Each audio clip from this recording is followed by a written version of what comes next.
Hello, Assalamu alaikum, and welcome to the Economic Angle with Dr. Usman Chohan. मेरा नाम doctor Usman Chauhan है और आज मैं एक Thank बहुत you. ही करीबी माहिर को बुला रहा हूँ इसी शो पे। इब्राहिम चौहान ये कनेडियन मीशत पे बहुत गहरी नज़र रखते हैं और ये मुंसलिक हैं दुनिया के एक आला तरीन बैंकारी इदारे से, और ये बहुत कुर्बत से इन्होंने और बहुत करीब से देखा है कनेडियन मीशत की तब्दीलियाँ, इसका इर्तिका और इसके जो मसाइल हैं। तो आज मैं शामिल गुफ्तगू कर रहा हूँ इब्राहिम चौहान को। Welcome to the show Ibrahim. तो सबसे पहले थोड़ी सी कनेडियन इकोनॉमी के ऊपर गुफ्तगू करते हैं।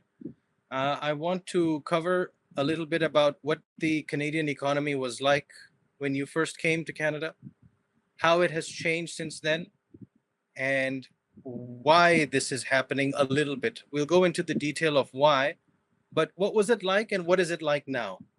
Thank you so much for having me. That's a pretty interesting question. I came to Canada in 2007. Um, I would say that the cost of living was much cheaper. Cost of vehicles, whether it was groceries, cost of living because inflation exists. But there's a big change between then and now. And I think the biggest change came after the pandemic. I think for the age group of 35 to 44 was about 60. Released a number that in 2023, that's their latest number, median income for this age group was 62,100, which is a $700 decrease, going up as much as the cost of living is. And so, if there's a particular demographic that has been really affected, which is the 35 to 44s, how are they dealing with it? COVID seems to be a big part of it. Stimulus seems to be a big part of it, but immigration का भी इसमें बहुत कलीदी किरदार है. I think And the we immigrants coming in have created a very still have a significant bit of delay. change. So, can you comment a little bit about what are the major factors why the economy has changed? Um, that's another good question. Why has it changed? I mean, so the cost of everything had increased. There was scarcity. Um, Personally, I do wonder to what extent those prices increased as much as they did. How much of it was driven by actual supply chain issues versus um, the margin that companies had to increase prices. Why do I say that? Because Canadian economy mostly consists of oligopolies, whether it's your grocers, whether it's your telecommunications, whether it's financial services. So when you have an oligopoly, it's not difficult to imagine that the they have more power than the consumer does. Um, Regarding immigration increased a lot since 2020. Um, that contributed positively and negatively. Uh, I had read that it increased GDP for the economy having all these immigrants come in, but the Canadian infrastructure can't really support or absorb that many immigrants. So overall, GDP had been going up. I think since 2020 there was almost a 30% increase in GDP, but GDP per capita hasn't followed suit. Um, but it has been increasing as well. So immigration has played positively to that, but the Canadian health system and let's say police and even road infrastructure and housing hasn't been able to keep up with the demand of prices have increased dramatically since 2020. The average price of a home in 2020 was around 500,000 or a little over that, 580,000 in 2021. And now and in 2023, it was about 700,000 time. Okay, so this makes it seem like it's a mixed picture. There's some good and some bad. But I'm under a very strong impression कि Canadian जिंदगी से तंग आए हुए हैं और मईशत से तंग आए हुए हैं. Why do I carry this impression and what is the basis for this? Canadian जिंदगी से क्यों तंग आए हुए होंगे? Uh, that's a good question. Um, I'll try to paint a picture of what the average income and expense is like. So, median income, as I said, is about 62,100 after tax. That means you probably have about a little over $3,000, between $3,000 and $4,000. Most people have a mortgage, so that's debt on their house. They'll have a loan for their car. They'll have student debt. Just to give you an idea of how much they pay on these things, um, average mortgage payment is about $2,000, or maybe a little less or more, depending on would be between $500. Uh, car payment is important to talk about because most Canadians have at least one car. Only people who live downtown in their cities might not have a car, but most Canadians have a car. And the average price of a car as of June 2025 was $64,000 for a new car. And for a used car, it's about almost $40,000. So that's a huge amount compared to, let's say, in 2010, around the time when I came, when a new car was $26,000. It's almost three times more expensive to buy a car now. So just your mortgage and just your car payments are going to total about 1,500 to $2,000 or more, actually, depending on what kind of house you have. It could even be up to $3,000. So if the average income is about $62,000, that means you get a little more than 3,000, and you're spending $2,000 to $3,000 of that on just your house and your car. You don't have much room for paying off other expenses or debt. And Canada has one of the highest household to GDP debt ratios. I think it's 185%. And just the housing debt is bigger than the Canadian economy, than its GDP. So if you're struggling to make payments because you're so in debt, people are going to be upset. So I think that's where most of this is coming from.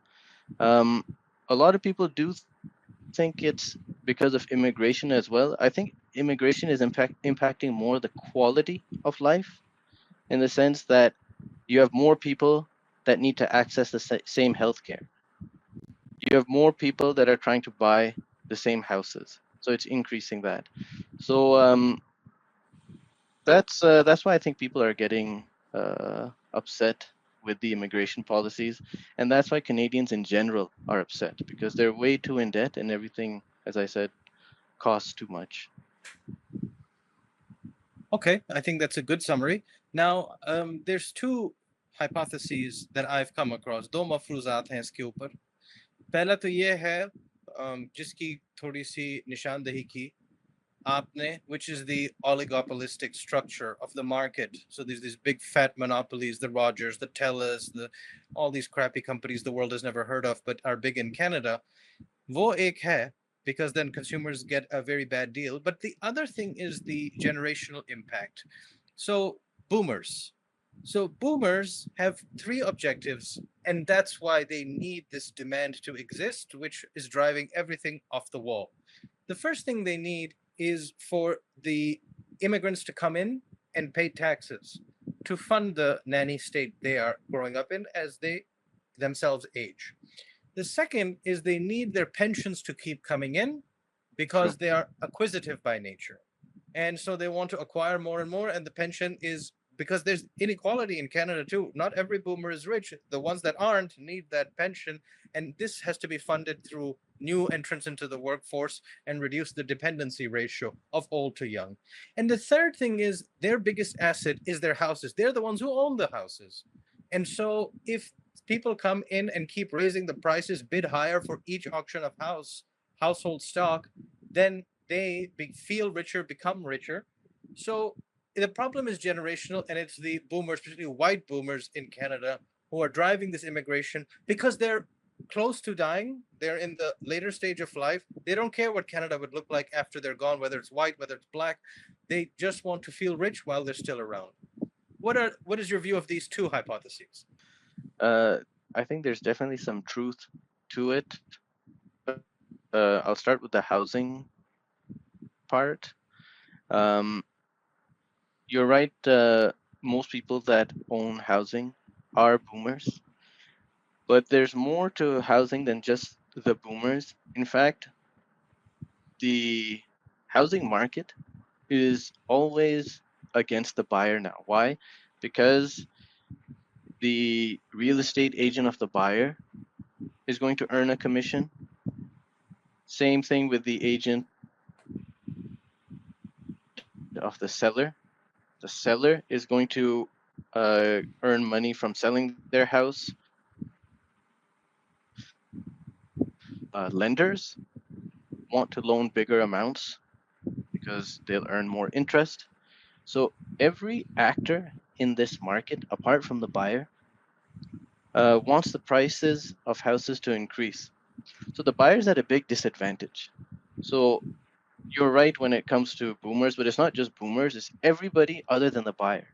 So that's why younger generations like millennials, Gen Zs, are at a big disadvantage when it comes to buying and owning a home.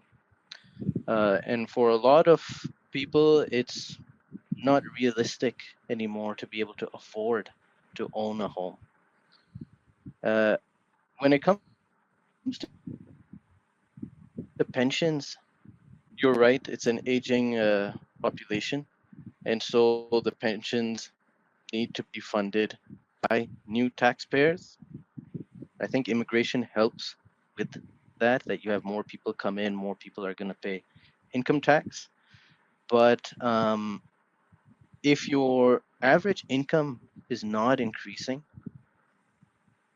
then the amount of tax people are going to pay is not going to change very much either. And I don't think there's a big incentive for people who pay these wages to allow these wages to increase. And that we can see from the fact that they haven't actually increased. So pensions are tight for people who are about to receive them.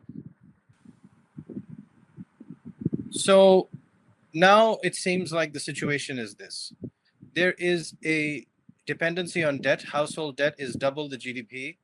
That means कर्जों पे जी रहे हैं लोग, probably credit card debt with high interest payments. So it's a kind of debt slavery for people because the interest keeps multiplying faster than their wage keeps increasing, which it doesn't, which you said.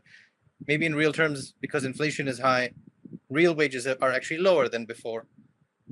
They cannot build any equity because they cannot purchase the home because the system is rigged against them. Everybody else wants to make a cut and they can't bid for it. So they can't build equity. They're constantly growing their liabilities. They're relying on short term liabilities to fund it. तो फिर होगा क्या Canadians का जब ये सूरत हाल है? So I missed your conclusion. I heard the last thing I heard was that they can't build equity, which is right because they have no savings to build equity with or very little. So what's Uh, that's correct. So what's going to happen to and what them? did you say after? I think live, then they're going to get very upset. And it kind of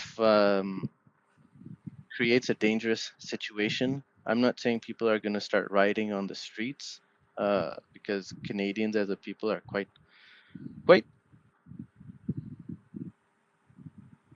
patient and civil. But there's only so much people can take. And at the moment, if patients, I think something that could help is having less but apart from that, it's hard to see big change coming unless the mindset of people changes, and that's not always easy to do. And what I mean by mindset is to not to accept increasing wages, to accept offering more competitive and affordable prices. So yeah, otherwise it's I think So, final question then. Can this system be fixed now? Or is it too late? Is this a permanent downward trajectory? So, is Canada permanently different from the Canada you first met? that's an interesting question. I think things can be fixed. I think things can be improved. So I'm pretty sure that Canadian society will figure out a way, and that's not something else. People can come with solutions. One solution is probably just to wait for the boomers to die and probably populating new cities. A public policy where you have growth of new places and migrants or residents have to stay in those places so there's Uh, no inward mobility. What do you think about that? Having strong public policy or just waiting it out? Because unless you have like serious changes, I don't know. What do you think? is there needs to be serious change. Um, I don't know if waiting for boomers to die out is the solution because their children will inherit their wealth and their house, and then they'll become the new boomers, and this cycle will just continue. Hmm. Any homeowner will always want easily be changed, and once a new generation inherits this wealth, they will have the same motivations. So I don't think that will change much. They have to think about this stuff a little bit seriously. But I want to thank you, Ibrahim. आपने एक बहुत मुफस्सिल पस मंज़र पेश किया है जिसमें कि हमने देखा है कि मुसीबतें बहुत बढ़ चुकी हैं। कनाडा में भी उस तरह से मसाइल हैं जिस तरह की तिहाई दुनिया में और लोग अब कर्ज़ों पे जी रहे हैं। ख़ास तौर पे जो नए आए हुए लोग हैं, मुहाजिरीन या फिर वो जो थोड़े से जवान टाइप हैं, उनके लिए तो मसले बहुत बड़े हैं। सो ये सोचने की ज़रूरत है हम सबको कि कहीं भी दूध की नहरें अब नहीं बह रहीं। कनाडा में भी मसाइल हैं और उनको भी मसले ज़रा ठंडे दिमाग से ठीक करने पड़ेंगे और हमें भी बाकी दुनिया में, पाकिस्तान में और दीगर और ममालिक में ठंडे दिमाग से अपने इक्तिसादी मसाइल ठीक करने पड़ेंगे। So thank you for that discussion. So, Kerem, thank you so much for inviting me. It's always a pleasure to talk with you.